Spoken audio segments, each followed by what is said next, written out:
The United Nations is asking the government of Southern Sudan to do a better job protecting its citizens and maintaining peace and security in the region. Insecurity is a challenge for the young nation, plagued with violence in the border states of South Kordofan and Blue Nile. South Sudan's security issues did not disappear with independence in July. South Sudan's Information Minister Barnaba Marial Benjamin says his government needs a lot of help to move toward peace and stability. We have other issues like the issue of Abyei, where the Sudan Armed Forces have occupied that militarily.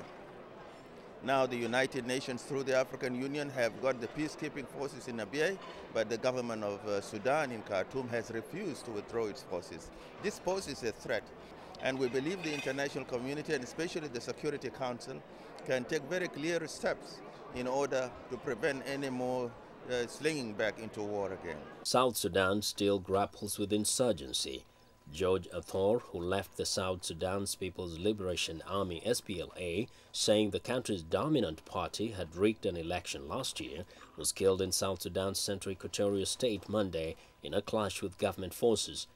Athor had claimed to lead a force of thousands of rebels capable of taking major centers across the country.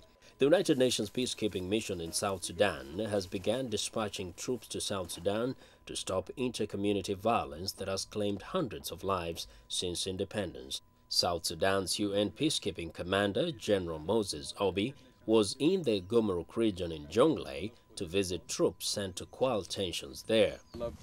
UNMISS is putting every effort alongside with government to see that we manage the crisis.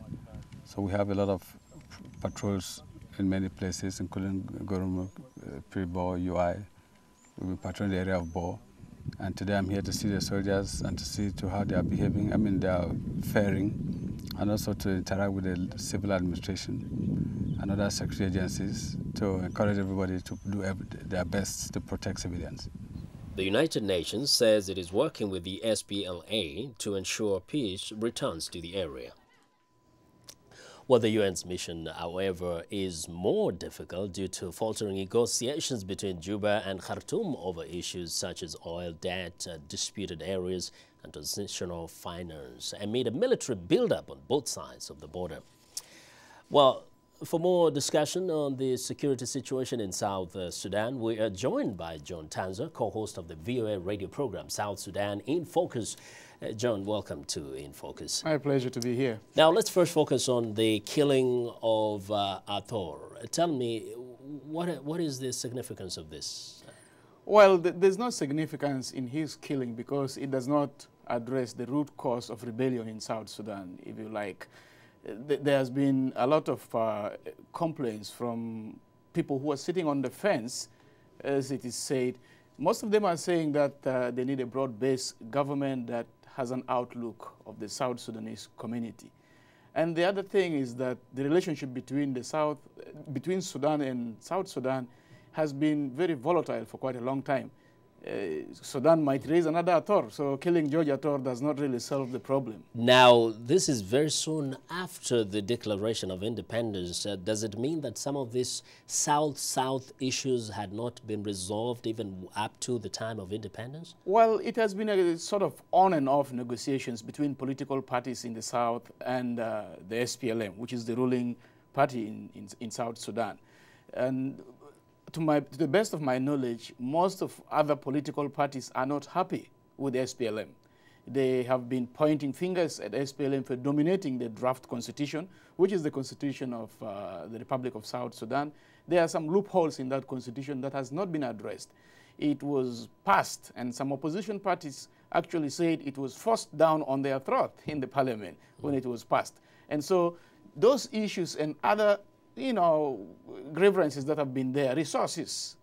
A lot of communities are looking at a small group of people who are enjoying the oil revenues. So that is a recipe for more conflict. So what has been lacking? Is it an ability to sit down with other groups and say, this is our nation, this is our new country, we've been oppressed by the North for many years, but this is how we subdivide and share the wealth of a nation?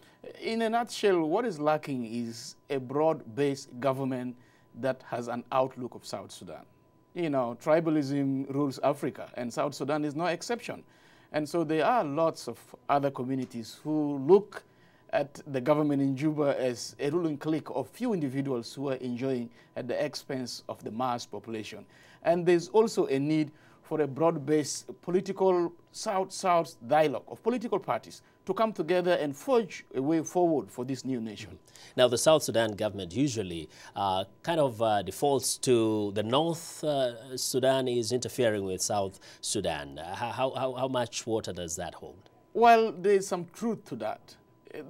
Right after independence, a lot of forces that are fighting the South have been spotted in Sudan. They have bases in Southern Kordofan. They're cruising around the streets of Khartoum. That is no secret. And then in the South, before the independence, the SPLM was one. But now you have SPLM South and SPLM North. So these people are still in love with one another. Okay, we'll continue this discussion another time, John. Thank you very much. Welcome. Welcome, Vincent. Now, that's John Tanza, co-host of the VOA radio program, South Sudan In Focus, who joined us here on In Focus.